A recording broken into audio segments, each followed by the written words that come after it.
E essa série de mensagens ela foi um link, né? A gente fez um link com a Copa do Mundo, né? Levanta a bandeira do Evangelho. E a gente fez um link com toda essa atmosfera que estava acontecendo com a Copa do Mundo, que toma conta do mundo, né? É o maior campeonato de futebol do mundo. 32 seleções lutando para levantar uma taça. 32 seleções querendo chegar a esse objetivo tão marcante que é levantar a taça, né? E hoje foi a França, bicampeã mundial, a seleção francesa chegou com maestria, né? Realmente foi a mais compacta, talvez a mais completa seleção nessa Copa, ia levantar a taça. E isso é o sonho, né? Fica marcado na gente o capitão do time levantando a taça, né? Na minha geração. Então, não é uma geração tão antiga assim. Então, a minha geração, eu lembro do Dunga levantando a taça de 94 e lembro muito bem do Cafu levantando a taça, quebrando os protocolos, né? Gritando lá o nome do bairro dele. Eu acho que era Jardim Irene, né? Jardim Irene é o nome do bairro dele, ele gritando lá com a taça. Isso ficou muito marcante, né? E fica muito marcante. E é o objetivo, né, da carreira de todo jogador. Eu acho que é o ápice da carreira de um jogador, é ser campeão mundial pela sua seleção, né? E durante esses meses, 2 meses, 8 mensagens, nós trouxemos aqui para a Igreja Batista Zona Sul essa série de mensagens que era falando de um outro jogo que a igreja joga aqui na Terra, de um outro campeonato que é disputado aqui na Terra, que é esse jogo de exercer a missão de Deus aqui na Terra.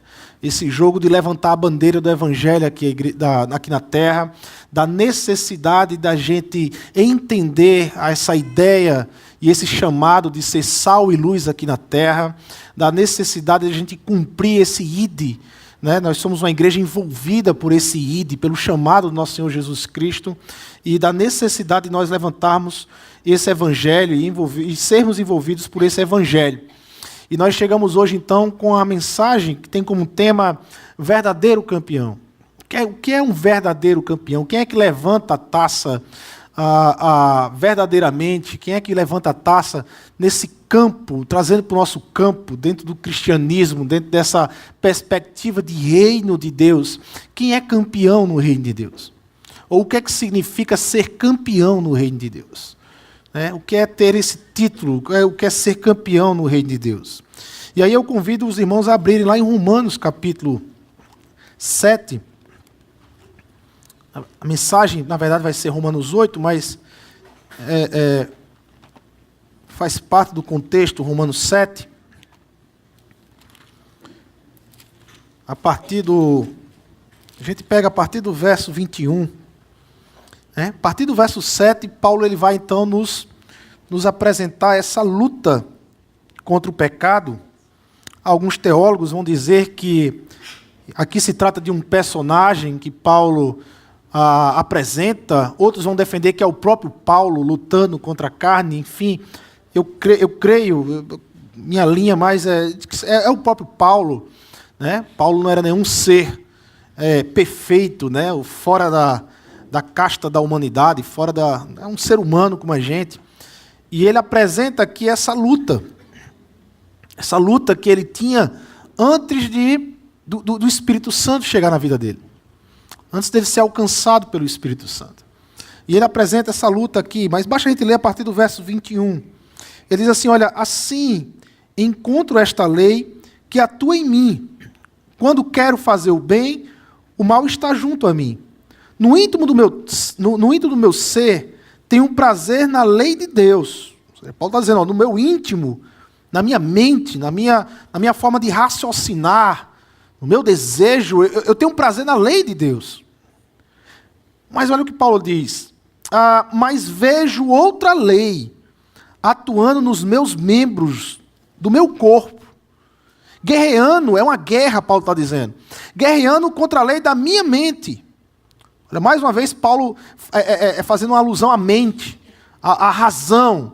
Né? Ou seja, o que Paulo está dizendo é que, olha, racionalmente eu sei que Deus precisa ser adorado, racionalmente eu sei que eu preciso adorar a Deus, racionalmente eu sei que é lógica eu reconhecer o Criador, Deus Criador, eu quero agradá-lo, a minha mente quer agradar. Mas existe uma outra lei que guerreia contra a minha mente, que guerreia contra a minha razão, que é a lei que está nos membros, no desejo da carne. E ele vai dizer, olha, tornando-me prisioneiro da lei do pecado que atua em meus membros.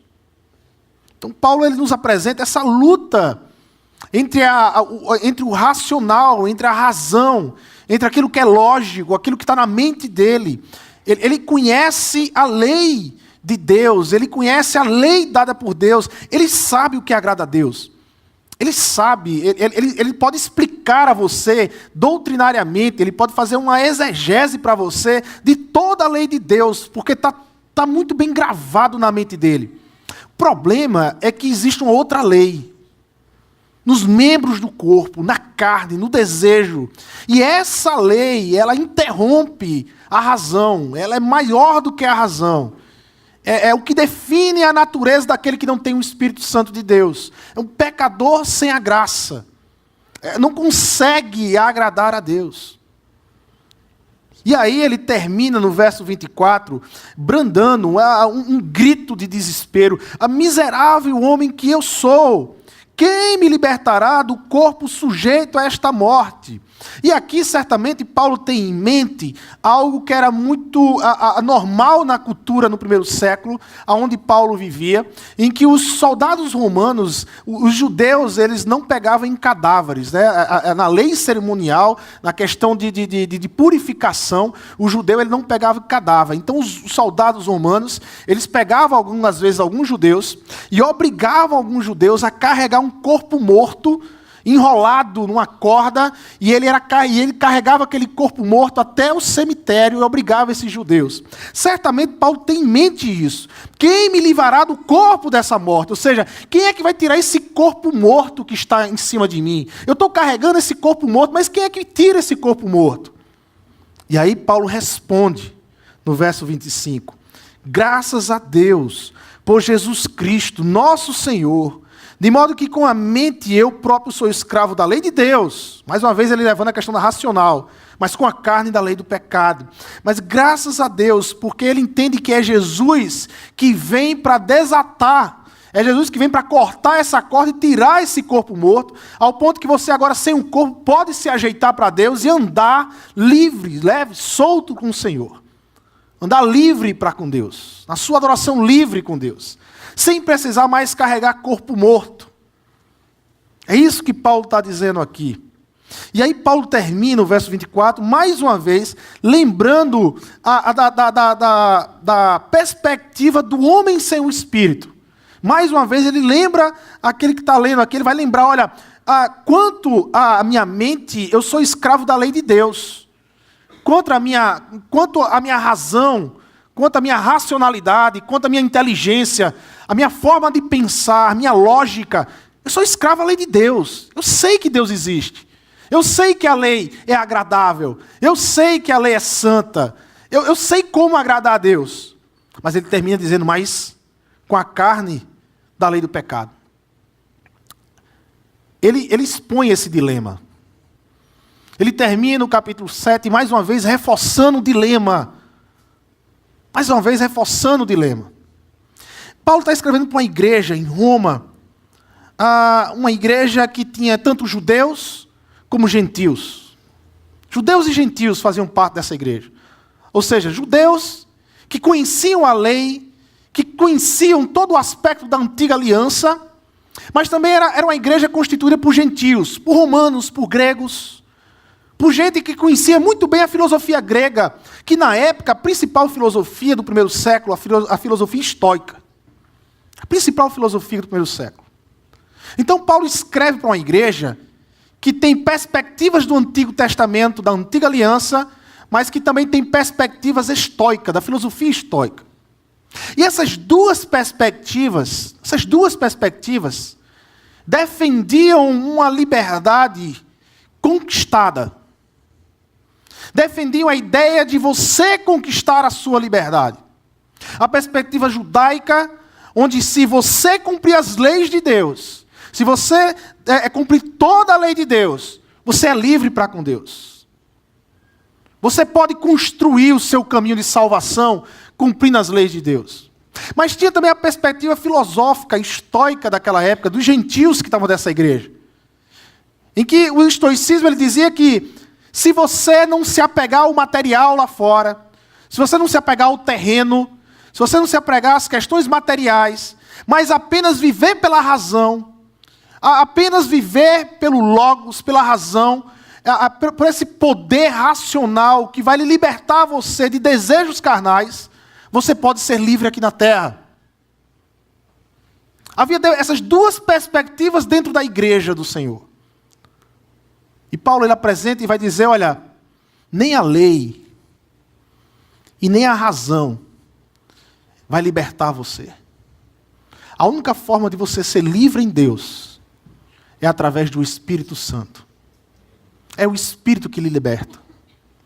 É por isso que no capítulo 7, quase Paulo não menciona Espírito. Uma vez Paulo menciona, e mesmo assim ele não aprofunda, ele meio que de passagem. É por isso que no capítulo 8, o Espírito Santo é mencionado 17 vezes. Ora Espírito de Deus, ora Espírito de Cristo, ora Espírito Santo.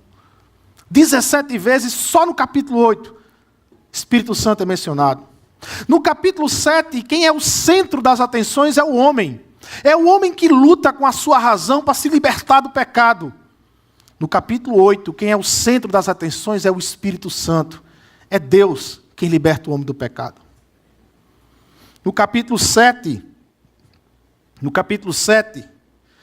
Paulo ele desce a mais desesperadora constatação do ser humano. É impossível você se salvar. E isso é desesperador para o ser humano. É impossível. Com as suas forças você não tem como se salvar. Não adianta moralidade. Não adianta conceitos morais. Você não se salva. No capítulo 8, Paulo ele sobe à mais alta perspectiva de esperança e apresenta o Espírito Santo como Salvador. São contrastes. Capítulo 7 e capítulo 8 são contrastes. Contrastes. O Espírito Santo ele é a marca da nova aliança. E é justamente essa aliança, essa nova aliança que nos faz ser campeão. Que faz com que a igreja de Deus seja uma grande campeã. Não pelas suas forças, não pela sua capacidade, mas pelo Espírito Santo.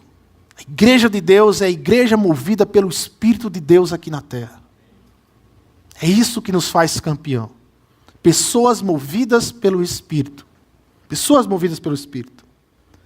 Pode um campeão se portar como um não campeão? Pode. Claro que pode. Né? A gente viu agora recentemente na Copa do Mundo, a gente podia perguntar, pode um camisa 10 da seleção se portar como um não camisa 10 da seleção? Pode. Foi uma das coisas mais faladas, talvez, depois da Copa, com relação à seleção brasileira. A saudade dos 10 do passado.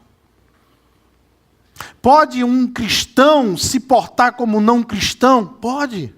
Pode alguém que tem o Espírito Santo de Deus viver como se não tivesse o Espírito Santo? Pode. Esse é um dos temas centrais das cartas de Paulo às igrejas. Escreve a Coríntios, escreve a Efésios, escreve aos Filipenses, o tempo todo chamando a igreja a ser igreja, porque estava deixando de ser, mesmo sendo. Mesmo selada pelo Espírito, mesmo alcançada por Deus. Mas existiam igrejas que perderam a alegria de viver no Senhor. E Paulo exorta essas igrejas. Na Copa do Mundo, há 7 jogos separam a seleção de levantar a taça. São 7 jogos.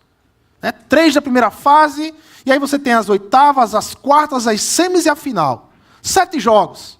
7 jogos vai definir se você vai levantar a taça ou se você não vai levantar a taça. No capítulo 8 de Romanos, do verso 1 ao 17, nós vamos olhar aqui 7 bênçãos. 7 bênçãos que o Espírito Santo de Deus traz da nova aliança para a gente. 7 bênçãos que o Espírito Santo de Deus traz para nós. 7 bênçãos que nos faz campeão, mas também nos faz ser transformados.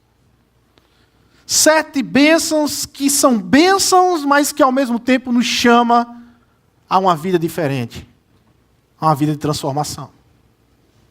A primeira bênção, Paulo apresenta logo de cara no verso 1.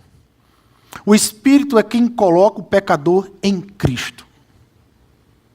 É o Espírito que nos coloca em Cristo Jesus. Paulo diz, olha, portanto agora já não há condenação para os que estão em Cristo Jesus. Portanto agora já não há condenação para os que estão em Cristo Jesus. Essa expressão que vai se repetir nas cartas de Paulo, em Cristo Jesus, estar em Cristo, era muito importante para Paulo. Havia um significado tremendo dessa expressão estar em Cristo. A ideia é de uma segurança total. Por que Paulo se sentia seguro? Não era por causa das circunstâncias da vida, mas era porque ele estava em Cristo. Ele entendia que ali era a fortaleza, que nada poderia mexer com esse estado de estar em Cristo. Então Paulo ele poderia escrever, como escreveu, cartas da prisão, mas mostrando alegria, porque não era a masmorra, não era a prisão que determinava o ânimo, mas era estar em Cristo. Paulo estava em Cristo e escrevia na abundância, mas também ele escrevia na escassez, como ele vai dizer lá em Filipenses, porque ele estava em Cristo. Era uma total segurança. No Antigo Testamento, em Números 35, depois você lê em casa, mas lá em Números 35, a gente tem Moisés vai revelar lá a questão das cidades de refúgio. Não sei quantos aqui lembram, mas a ideia de cidades de refúgio do Antigo Testamento. Depois, quando você chegar em casa, você pesquisa isso. Números 35. E aí, você tinha as cidades de refúgio. E elas funcionavam como, o próprio nome está dizendo, como um refúgio para aquele que matasse uma outra pessoa. Não era assassinar, mas acontecia um acidente. Você estava construindo algo e a pedra rolava e matava uma pessoa. Você estava com a ferramenta e a ferramenta escapava e matava. Você imagine, hoje em dia, com toda a tecnologia, você tem os acidentes de trabalho. Você imagina aquela época, né? Os acidentes de trabalho. Então isso ocorria, mas ocorria numa civilização meio que bárbara. Então imagine que quando você matava um, provavelmente a resposta era querer matar você. Então, Deus, através de Moisés, estabeleceu cidades de refúgio, para que se isso acontecesse, você corria para uma cidade dessa, e chegando nessa cidade, ninguém podia te tocar. Você tinha um julgamento. Você tinha direito a ser julgado, a apresentar suas defesas. Eu não assassinei, eu não premeditei, eu não organizei a morte daquela pessoa. Aconteceu. Então você tinha essas cidades de refúgio. Para Paulo, Jesus era essa cidade de refúgio. Ninguém me toca. Aqui ninguém pode me acusar. Aqui ninguém tem direito de me condenar. Por quê? Porque Jesus é o meu advogado. É aquele que me defende. Só que Jesus é um advogado diferente, né? Jesus é um advogado perfeito. Ele não perde causa. Ele não perde causa. Então, para Paulo, esse estar em Cristo. Agora, quem é que nos revela essa condição?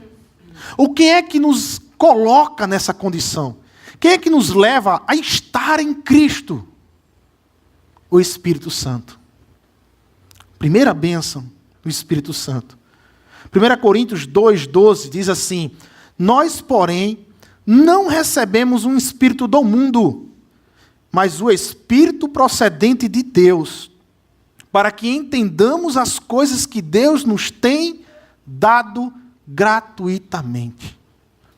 O Espírito Santo nos revela aquilo que Deus tem nos dado gratuitamente. E o que é que Deus nos deu de graça? Jesus Cristo. É o Espírito Santo que testifica a obra de Jesus em nossas vidas. É o Espírito Santo que exerce em nós essa tarefa. Agora, uma vez compreendido essa bênção, uma vez que o Espírito Santo exerce em nós e nós compreendemos, qual é isso na prática? Como é que se dá isso na prática? O que significa na prática, agora já não há mais condenação? Há pelo menos 2 pontuações aqui.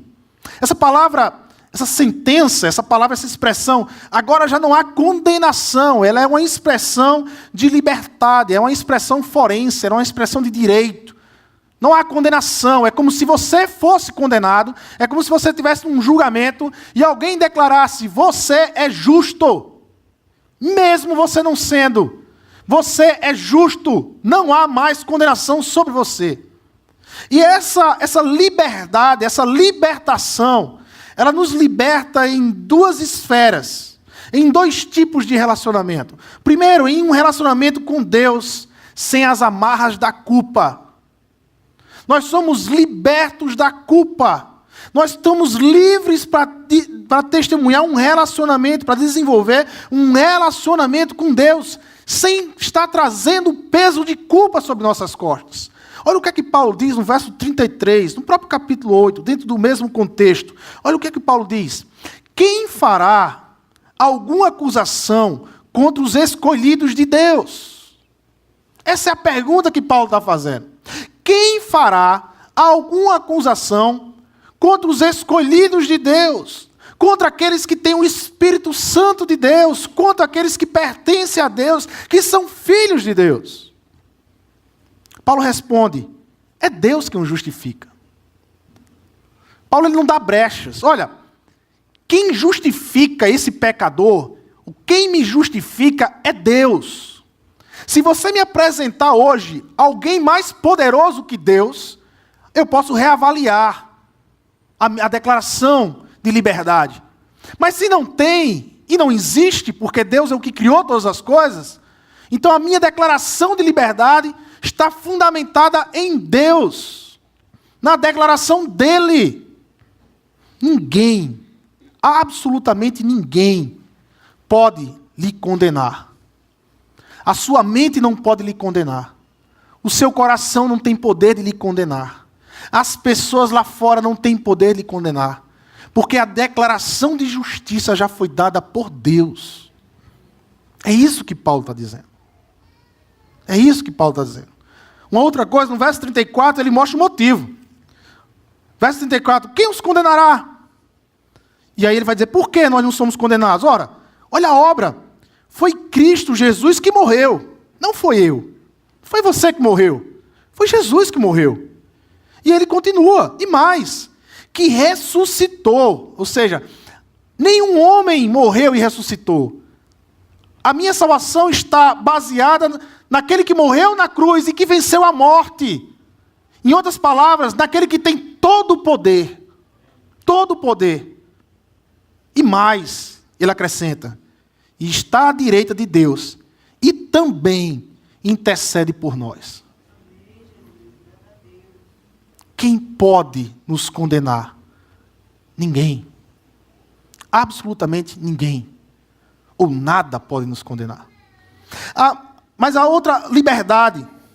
Somos livres para desenvolvermos um relacionamento com Deus sem as amarras do pecado também. Deus nos libertou, Cristo Jesus nos libertou. O pecado não tem domínio sobre nossas vidas. Nós somos livres do pecado. O que é que o pecado? O que é pecado em última análise? Em essência, o que é pecar? É viver egoisticamente. Pecado é viver egoisticamente. Pecado é tirar Deus do centro e colocar você no centro. Pecado é todas as vezes que você toma a atitude de querer manipular, de querer controlar, de querer ser o centro das atenções e não permitir que Deus seja o centro. E não permitir que Deus o controle. E não permitir. Isso é pecado. Todas as outras formas de comportamento seguem essencialmente o coração egoísta do homem. Todos os outros pecados, adultério, morte, roubar, tudo vem de um coração egoísta. Tudo vem de um coração egocêntrico. Tudo vem de um coração que quer controlar as coisas. Isso é pecado. Pois bem, o que Paulo está dizendo é que é possível, agora com o Espírito Santo, você viver sem ser o centro das atenções. É possível agora, sem o Espírito Santo, você viver tendo Deus no centro. É possível você viver uma vida reorganizada, de acordo com a criação antes da queda, onde Deus era o centro de todas as coisas. É possível. É possível você se reestruturar. E é possível não mais na frente. É possível não amanhã. Não daqui a um mês, daqui a um ano. É possível agora. É possível hoje. Essa é a expressão que Paulo está dizendo. Portanto, agora, já não há condenação para os que estão em Cristo Jesus. É hoje. É agora. Aquilo que estava guardado para um futuro, aquilo em que os judeus olhavam para as profecias e entendiam que seria um derramamento num futuro, num tempo de paz futuro, Paulo está dizendo que o tempo, na verdade, é agora, já começou, gente. Eu e você somos chamados a viver essa realidade do Espírito. Portanto, a primeira bênção do Espírito é que o Espírito é quem nos coloca, é quem coloca nós como pecadores em Cristo. E em Cristo nós somos livres. Em Cristo nós somos livres das amarras da culpa e livres das amarras do pecado. A segunda bênção é que o Espírito é quem cumpre as profecias da nova aliança. O Espírito é quem comunica as profecias da nova aliança em nós. É Ele que cumpre em nós as profecias da nova aliança. Nos compartilha, nos comunica as profecias da nova aliança. Versos 2 ao 4. Porque por meio de Cristo Jesus, a lei do Espírito de vida me libertou da lei do pecado e da morte. Porque aquilo que a lei fora incapaz de fazer por estar enfraquecida pela carne, Deus o fez, enviando seu próprio Filho, à semelhança do homem pecador, como oferta pelo pecado. E assim condenou o pecado na carne de Cristo, a fim de que as justas exigências da lei fossem plenamente satisfeitas em nós, que não vivemos segundo a carne, mas segundo o Espírito. O Espírito Santo é quem traz a vida da nova aliança para nós. É Ele que nos comunica as bênçãos da nova aliança. Aqui ele coloca aqui, olha, ele vai fazer uma espécie de paralelismo. A lei que liberta vem por meio de Cristo, mas chega pelo Espírito. Ele vai falar aqui, olha, existe uma lei que liberta. Essa lei Paulo chama da lei do Espírito, que é o Espírito Santo derramado em nós, habitando em nós. Essa lei traz vida e nos libertou de uma outra lei, que era a lei do pecado e da morte. Era uma outra lei que não trazia vida, mas trazia morte. E aqui é preciso a gente compreender o aspecto das alianças, o aspecto do Antigo e do Novo Testamento. Né? Paulo está falando para esse povo aí. O que Paulo está dizendo é o seguinte, olha, a antiga aliança era baseada numa lei. Essa lei, ela revelava o caráter, o ético-moral de Deus. Diante dessa lei, ninguém conseguiria cumprir essa lei. Ninguém conseguiria viver essa lei, porque ninguém consegue ser Deus, gente. Quando nós tentamos ser Deus, nós caímos nesse mundo de depressão, de angústia, de luta, porque é peso demais para a costa de criatura. Nós não somos criador, nós somos criatura. E quando nós queremos ser Deus, nós carregamos peso demais. E isso arrebenta com as nossas vidas. O que Paulo está dizendo é que a lei da antiga aliança, ela não salva. Mas para que serve então essa lei? Para revelar de uma forma clara, escancarada, para todo mundo saber que nós somos pecadores. A lei da antiga aliança dizia isso, olha, o meu nível ético é esse. Olha para cá. Quando eu olhava, a lei dizia, você é um pecador. Você não tem condições de cumprir o que eu peço. Você não tem condições de me abraçar. Então o que a lei fazia? Nesse relacionamento de conflito que Paulo nos apresenta lá no capítulo 7, o que a lei fazia então? A lei pegava você, carregava com você, e você andava com ela, você andava com a lei, até que um dia você não aguenta mais, você não suporta mais, e você faz como esse personagem, ou como para mim Paulo, e ele vai dizer, miserável homem que eu sou, quem vai me livrar dessa morte, dessa lei que está do meu lado o tempo todo dizendo que eu estou morto, que eu estou morto, que eu estou morto. Ela diz que eu estou morto, eu já sei que eu estou morto, mas ela não me salva. E aí a lei, como diz Paulo lá em Gálatas, ela serve como um aio, como um pedagogo, e ela pega você pelo braço, e ela leva você até Jesus. E quando você clama para dizer, quem me livrará dessa morte? Então Jesus se apresenta a você. E Jesus diz, largue a lei e confie agora em mim. Quem é que faz essa compreensão na sua vida? É o Espírito Santo. É o Espírito Santo que age na sua mente para compreender quem é Jesus e o que ele fez para a sua vida. Espírito Santo de Deus. A lei do Espírito não é a lei que aprisiona, mas é a lei que nos liberta.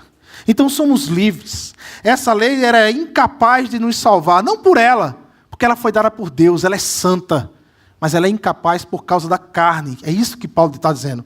É enfraquecida porque eu não sou capaz, você não é capaz de cumprir a lei de Deus. Nós precisamos de um Salvador, de alguém fora de nós que venha nos salvar. Nós não podemos nos salvar. É isso que a lei está dizendo. John Stott, num livro chamado Firmados na Fé, ele vai dizer, não é que a lei era fraca, mas nós éramos. Não podíamos atender às demandas da lei, pois ela exigia de nós a perfeição, mas não nos dava poder para fazer o que era certo e nem evitar o que era errado.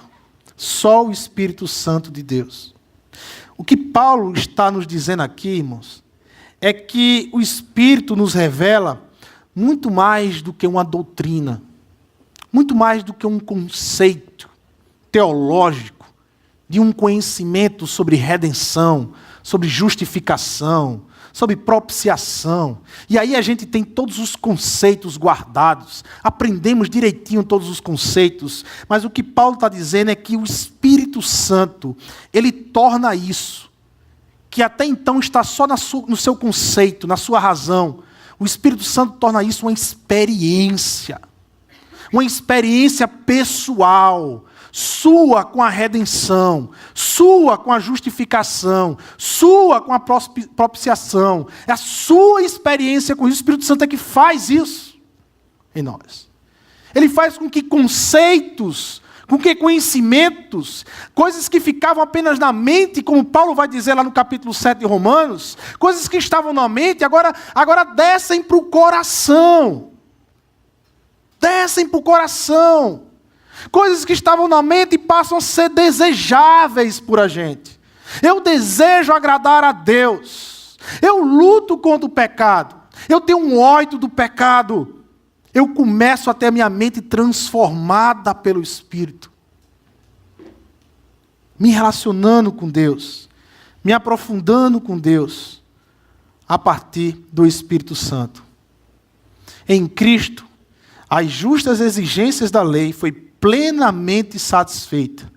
Esta obra nós recebemos pela vida do Espírito. A terceira bênção é a mentalidade transformada pelo Espírito. A mentalidade transformada pelo Espírito. Versos 5 a 8. Quem vive segundo a carne tem a mesma vontade para o que a carne deseja.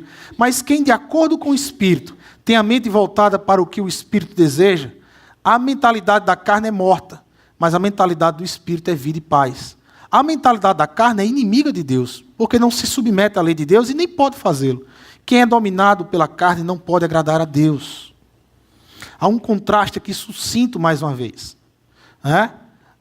No primeiro contraste, Paulo vai usar da lei do Espírito e a lei da carne. A lei da carne gera morte, a lei do Espírito gera vida. E aqui Paulo traz um outro contraste. A mentalidade da carne com a mentalidade do Espírito. A mentalidade da carne que traz vida e paz, a mentalidade do Espírito que traz morte. Ou mentalidade da carne que traz morte e a mentalidade do Espírito que traz vida e paz.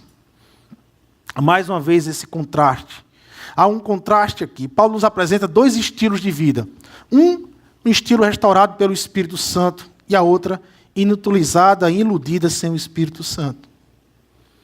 Um que vive a mentalidade do Espírito. O outro que vive a mentalidade da carne. A ideia de mentalidade aqui é a ideia de desejo, de querer. Do desejo de querer. É importantíssimo a gente entender que Romanos capítulo 8 é um padrão que Paulo está trazendo. É o ideal de Deus para o cristão. É como se você perguntasse para Paulo, Paulo, o que seria um cristão ideal aqui na Terra? O que seria um cristão ideal? É lógico que Paulo sabe que não existe cristão perfeito. Mas então ele vai exercer no capítulo 8 a ideia do cristianismo ideal, do cristão ideal. Não é que eu estou vivendo tudo isso aqui, mas agora, a partir do capítulo 8, eu tenho um norte, eu tenho um direcionamento, eu tenho um referencial. Você não vai chegar a canto nenhum sem um referencial. Você não chega a canto nenhum, você vai para a estrada, você tem que ter um referencial. Você tem que saber para onde você vai, aonde você quer chegar. É isso aqui, o capítulo 8 é isso. Não é que eu seja isso, mas agora eu sei o que é ser um cristão ideal. Agora eu tenho o meu referencial. Agora eu tenho como olhar e identificar o que eu estou vivendo e o que eu não estou vivendo. E passar a construir esse referencial na minha vida. É isso que o capítulo 8 é para a igreja de Romanos. É isso que o capítulo 8 é para Paulo, quando ele escreve. E é isso que o capítulo 8 é para nós hoje. Um referencial. Que tipo de cristianismo é o ideal? Que tipo de cristão é o ideal? Capítulo 8 de Romanos. E não é à toa que por 17 vezes ele vai citar o Espírito Santo. Porque o cristão ideal aqui na terra é aquele que vive condicionado pelo Espírito Santo. Totalmente dependente do Espírito Santo de Deus. É possível? É possível. É fácil? Não é fácil. Mas é possível. Porque Cristo Jesus garantiu isso na cruz do Calvário, com a sua ressurreição. É possível. Quem vive no Espírito tem a mente voltada para o Espírito. E essa mentalidade do Espírito é vida e paz. Olha que interessante. No capítulo 7, aqueles que dependiam da mente, aqueles que eram só a mente, que era só a razão, que era só o racional, como era a vida desses? É uma vida de guerra. É o que Paulo vai mostrar no capítulo 7. Olha, essas duas leis, uma na minha mente e a outra nos meus membros, estão em combate o tempo todo. Eu não tenho paz. É isso que Paulo está dizendo. Esse tipo de vida não tem paz. Porque quer confiar na mente, mas os membros dizem, não confia porque eu sou mais forte do que tua mente. O que eu desejo é mais forte do que a tua mente. E havia uma guerra. Mas agora, Paulo está dizendo que quando a mente do ser humano ela é transformada pelo Espírito Santo, é possível vivermos em paz. Da onde é que vem essa paz? Da obra de Jesus Cristo, meu. Jesus aplacou a ira de Deus por nós. A ira de Deus. Olha Romanos capítulo 5. Romanos capítulo 5. Verso 1. Tendo sido, pois, justificados pela fé. Agora o que é que diz Paulo? Temos paz com Deus. Porque nosso Senhor Jesus Cristo. Por nosso Senhor Jesus Cristo. Temos paz com Deus. Olha o verso 10 e o 11. Se quando éramos inimigos de Deus, fomos reconciliados com Ele mediante a morte do seu Filho, quanto mais agora, tendo sido reconciliados, seremos salvos por sua vida. Não apenas isso, mas também nos gloriamos em Deus, por meio do nosso Senhor Jesus Cristo, mediante quem recebemos agora a reconciliação. Antes nosso estado era de inimizade com Deus, éramos inimigos de Deus, mas agora nós temos paz com Deus. Nós somos amigos do Senhor. Lembra quando Jesus, ele vai dizer aos seus discípulos que, lá em João 15, lembra quando Jesus diz aos seus discípulos, agora já não vos chamo servos. Porque servos são aqueles que fazem as coisas e não sabem por que estão fazendo. Mas agora eu vos chamo amigos. Agora vocês são meus amigos. Porque agora vocês sabem por que estão fazendo. Ora, quem é que ilumina a mente do cristão para que a gente saiba o que a gente está fazendo? O Espírito Santo de Deus. O Espírito Santo, que ilumina a nossa mente, que deixa de uma forma muito clara quem é Jesus, o que Ele fez por nós, por que estamos aqui e para onde estamos indo. Muito clara. Espírito Santo de Deus. que fala ao nosso coração. E esses que vivem o Espírito Santo de Deus têm essa mente transformada. Como diz lá em Gálatas, os frutos do Espírito é amor, alegria, paz, paciência, amabilidade, bondade, fidelidade, mansidão e domínio próprio. Contra essas coisas não há lei. Não há lei. Os que pertencem a Cristo Jesus crucificaram a carne com as suas paixões e os seus desejos. Se vivemos pelo Espírito, andemos também pelo Espírito. Paulo não tinha dúvida que o Espírito Santo de Deus estava nas igrejas da Galácia. Mas o que Paulo está dizendo para essa igreja é, já que vocês têm o Espírito Santo, ande pelo Espírito.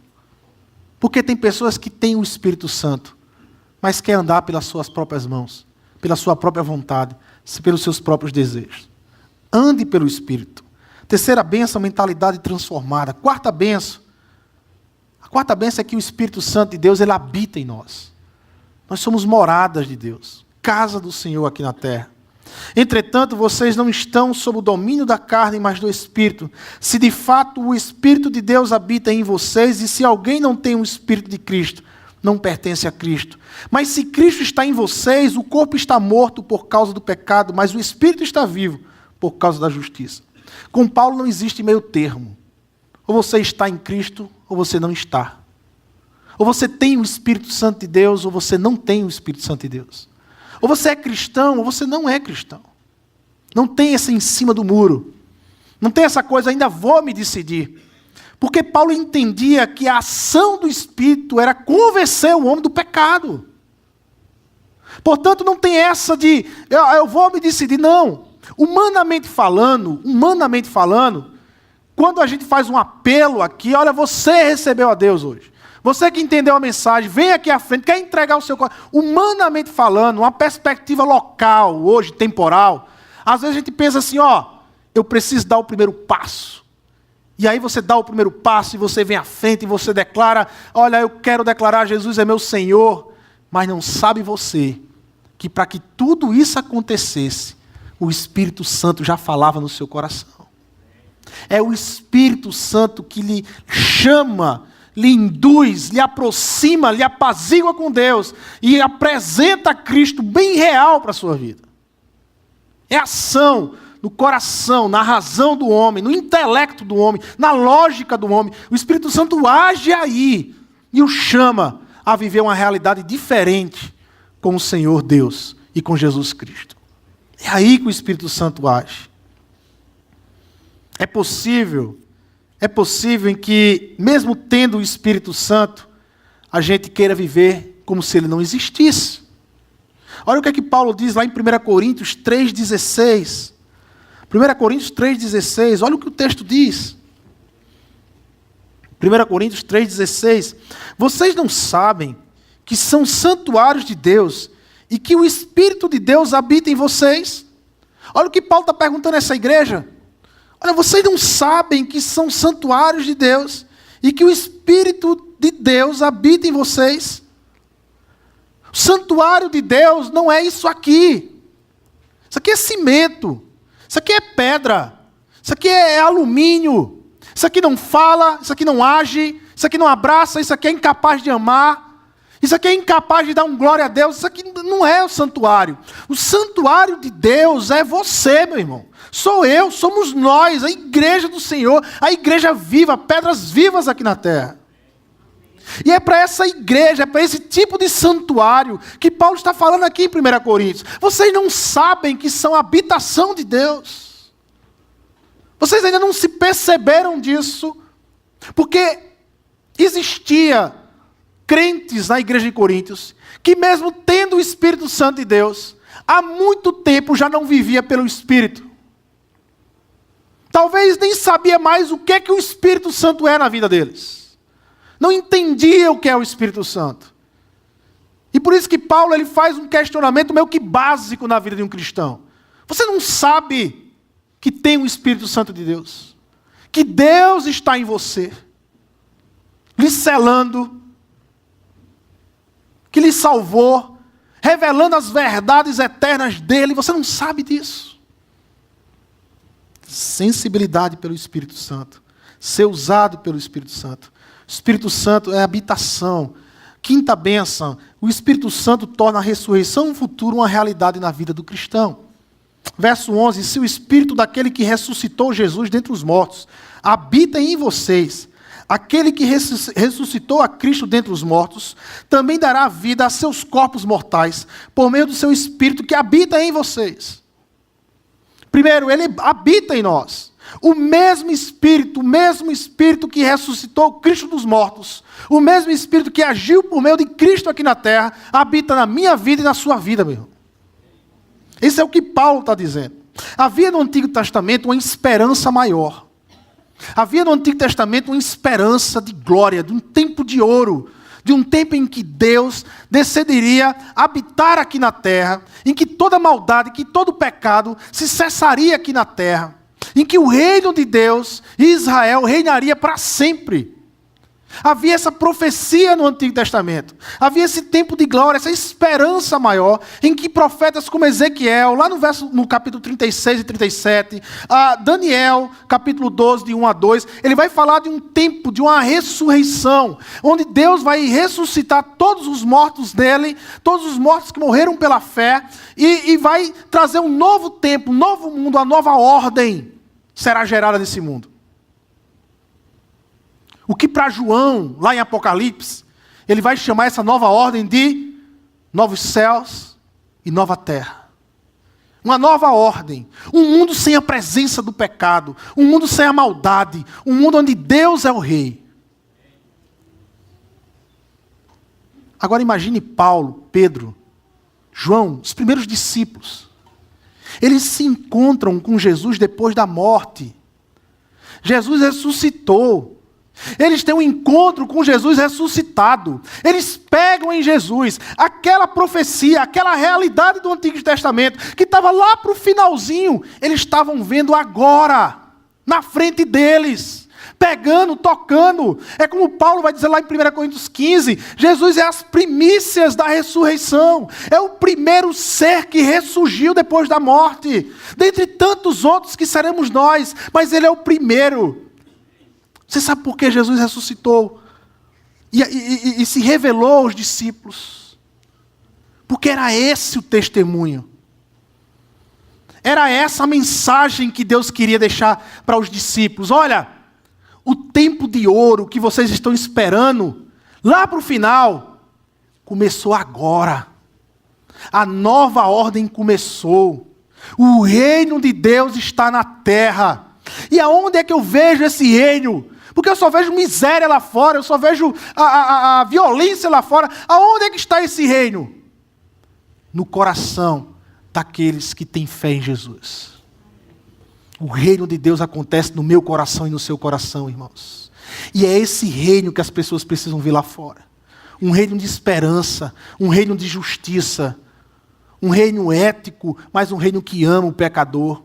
Um reino que pede o melhor da pessoa, mas entende e ama e cuida do pior da pessoa. Um reino que cuida, que restaura. Um reino que não fecha os olhos para aqueles que estão à margem da sociedade, mas que está com os olhos abertos. Um reino que denuncia toda injustiça que acontece nessa terra. Somos profetas aqui na terra para denunciar as injustiças que acontecem. Esse reino que está acontecendo na terra, é esse reino que veio aqui à terra. A ressurreição de Cristo significava que esta era de ouro começou. Então você dá para entender a alegria desses discípulos. Você dá para entender porque eles enfrentaram a morte, que eles não tinham medo da morte, que eles iam anunciar essa verdade, doa quem doer.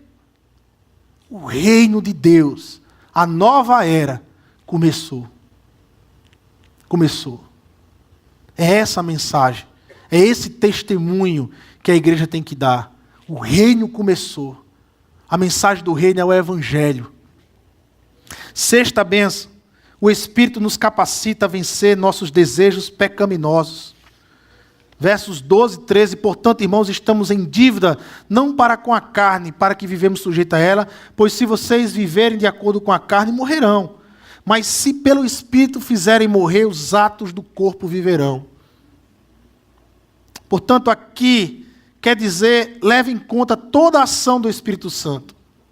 Ele começa o versículo dizendo, portanto, ou seja, por tudo isso que o Espírito Santo anunciou a você, por tudo isso que Cristo fez, que o Espírito Santo comunicou a você, por tudo isso, não vive mais devendo, não vive como se estivesse devendo a carne. Você não deve a carne. Não queira viver querendo agradar a carne, mas queira agradar a Deus. Entenda, mais uma vez eu quero repetir, essa proposta de Paulo é a proposta do cristão ideal. Do cristão ideal. E o que é então viver, o que é viver pelo Espírito? O que é viver de acordo com o Espírito e não de acordo com a carne? É ter ódio do pecado como Deus tem ódio do pecado. Talvez uma hora ou outra nós caímos, mas o pecado já não é mais uma coisa natural na vida do cristão. Não pode ser na vida do cristão algo natural pecar. Porque nós temos ódio dele. E quando pecamos, nós temos raiva, ódio. Se o pecado se materializasse, nós queríamos matar o pecado. Porque a nossa mente já está transformada pelo Espírito. E o Espírito Santo é quem combate. Olha que interessante no texto 13. Pois se vocês viverem de acordo com a carne, morrerão. A ideia é, olha, se vocês se formarem de acordo com a carne, se vocês continuamente vivem de acordo com a carne, se isso não aflige nada em vocês, então vocês não têm o Espírito Santo de Deus. Se você não tem raiva de pecar, é natural pecar para você, então você não tem o Espírito Santo de Deus. E certamente vocês morrerão. Agora, mas, se pelo Espírito fizerem morrer os atos do corpo, viverão. Olha só que palavra interessante. Se pelo Espírito. Paulo está dizendo que é pelas nossas forças. Paulo está dizendo que é pela nossa capacidade. Paulo está dizendo que é pelo meu braço. É pela minha força, é pela minha determinação, é pelo meu intelecto. Não. Só é possível vencer o pecado pelo Espírito Santo de Deus. Algumas vezes eu costumo, aqui e acolá, pegar um irmão ou outro conversando comigo, dizendo, pastor, a partir de agora eu não peco mais. A partir de agora basta. Isso já durou na minha vida até hoje. Eu não peco mais, eu não peco mais. Eu escuto tudo aquilo e no final eu digo, agora, sente aqui. Eu quero falar com você sobre o Espírito Santo. Sobre vida dependente do Espírito. Porque toda essa sua determinação não vale de nada com relação à carne. Eu confio no Espírito, eu não confio em você. E você, eu sei que você vai cair daqui a um mês.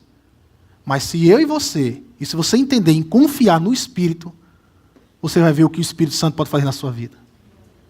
O problema é que as pessoas querem uma libertação instantânea.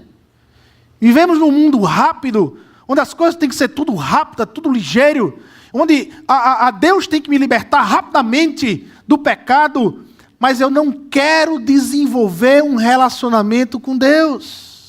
Eu não quero mais parar para ler as Escrituras. Eu não quero mais parar para orar. Eu não quero mais parar para ouvir Deus. Ficar calado, só ouvir Deus. Eu não quero mais parar para meditar no que eu estou lendo.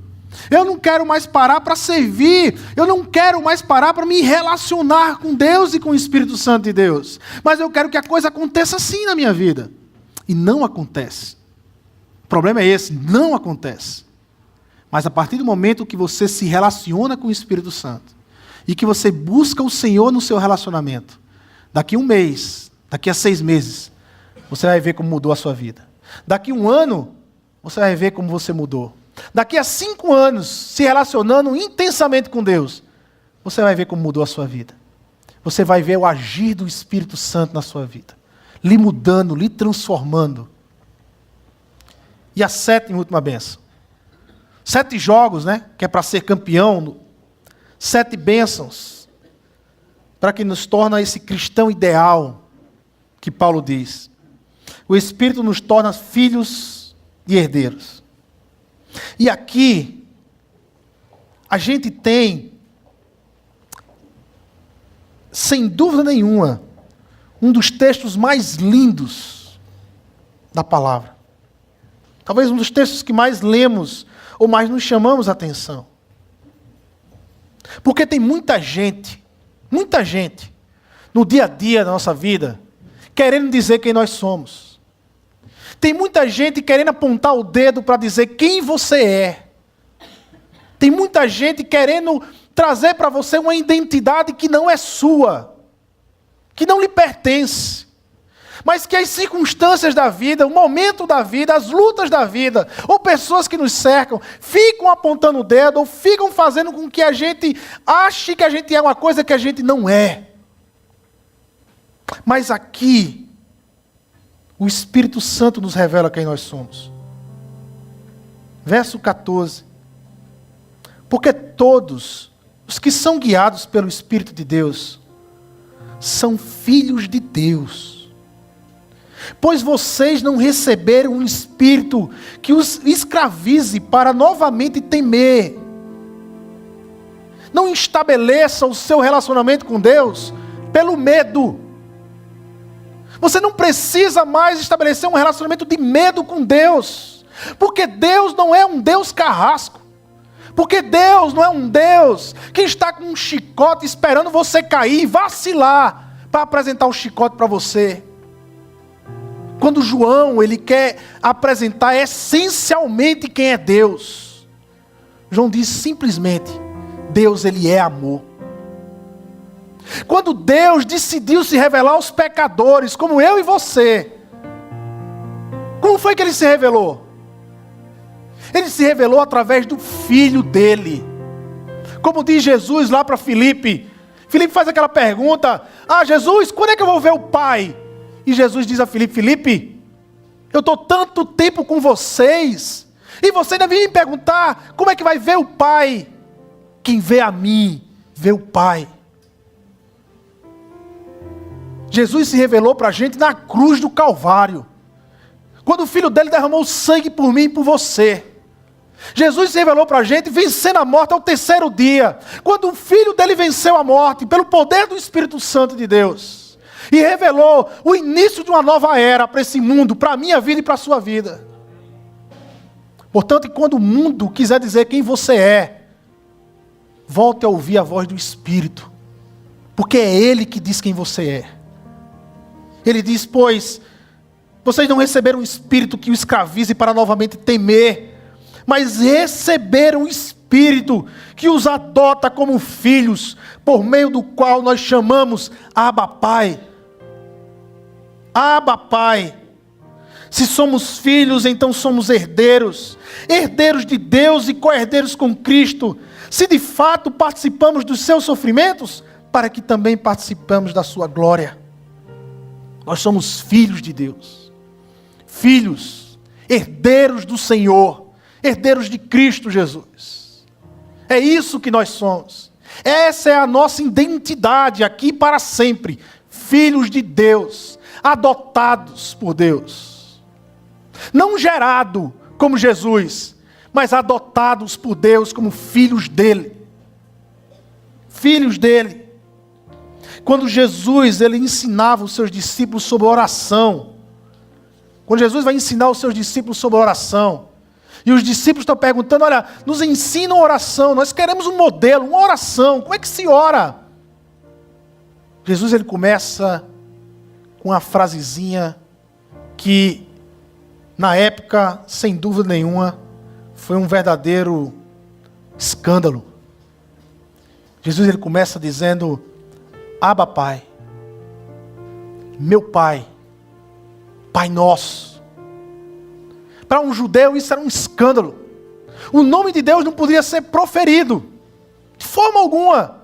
Imagine essa intimidade de chamar Deus de Pai. Mas era justamente isso que Jesus estava querendo ensinar. Eu vim para que vocês tenham a liberdade de olhar para Deus como Pai.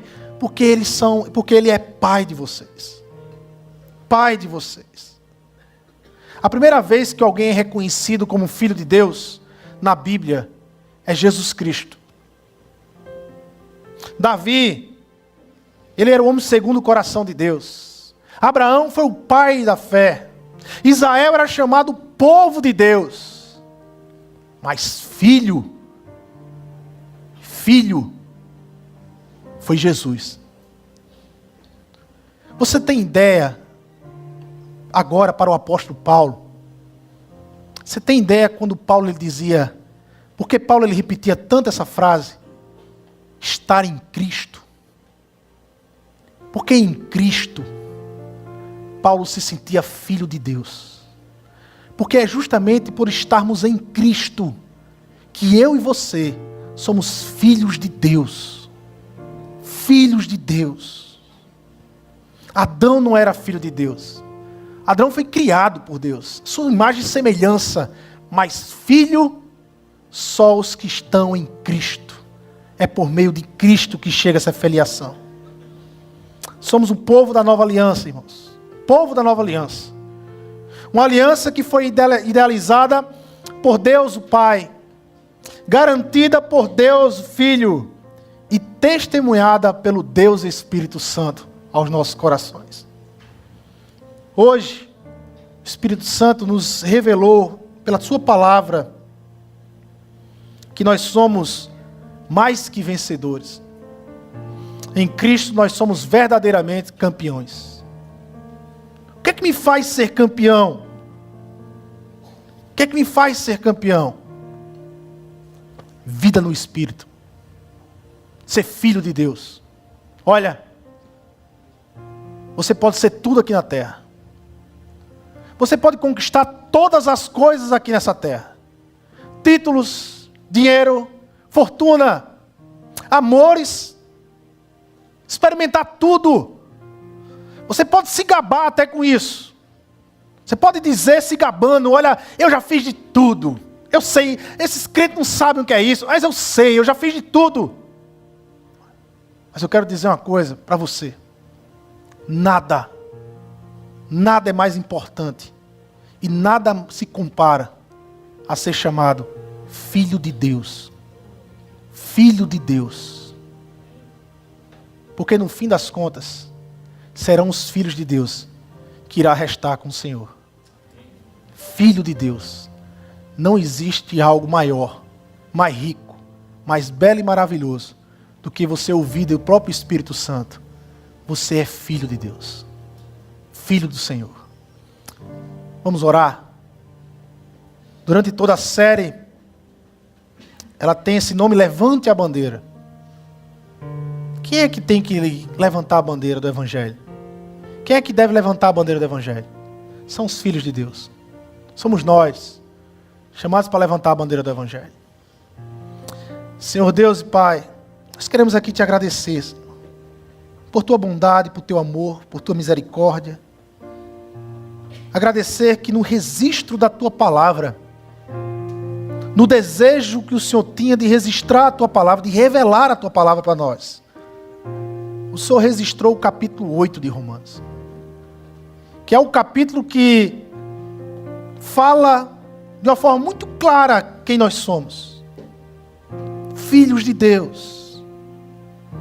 É um capítulo que nos desafia a olharmos para o Senhor como nosso Abba Pai. Meu Pai que está nos céus, meu Pai que está no meu coração, meu Pai que me cerca. Nos desafia a ter essa intimidade com o Senhor. Mas também nos apresenta esse cristianismo ideal, essa forma campeã de se viver o cristianismo. Senhor Deus, usa o teu Espírito que está em nós para desenvolvermos mediante o teu poder.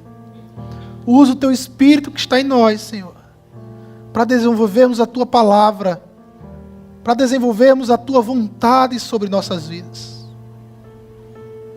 Senhor, chega aqui no coração de cada um esta noite. Talvez alguns chegaram aqui, Pai amado, quebrados no relacionamento com o Senhor.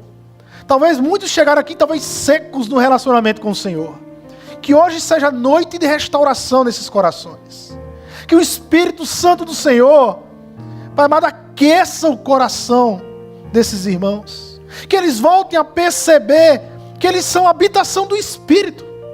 O Senhor está neles. Que eles voltem hoje a ouvir, talvez aquela palavra que há muito tempo eles já não ouvem. Você é meu filho. Você é meu filho. Senhor Deus, talvez aqui tenha pessoas que ainda não tiveram a experiência de andar com o Senhor. Não tiveram a experiência de ouvir dentro da sua razão, da sua lógica, no íntimo do seu ser, pela fé, constatar todo o amor que o Senhor tem por ele. Mas que também hoje venha ser noite de libertação na vida dessas pessoas. E que teu Espírito, mais uma vez, realize a obra, confirmando no coração desses, que são filhos do Senhor. Nos ajuda a carregar a bandeira do Evangelho. Certamente lá fora, Senhor, tem muita gente que precisa ouvir o Evangelho, que precisa ouvir o sussurrar do Espírito Santo de Deus, afirmando: você é filho, você é filho. Nos ajuda a carregar essa bandeira, Senhor. No amor de Deus, o Pai, na graça do nosso Senhor Jesus Cristo, e na comunhão e na consolação do Espírito Santo de Deus, nos despede em paz, Senhor. Nos dá uma semana, uma vida cheia do Espírito e cheia de oportunidades para anunciar as tuas verdades. É em teu nome, Jesus, que nós oramos e te agradecemos. Amém, amém e amém. Vamos ficar de pé, irmãos. Vamos louvar ao Senhor.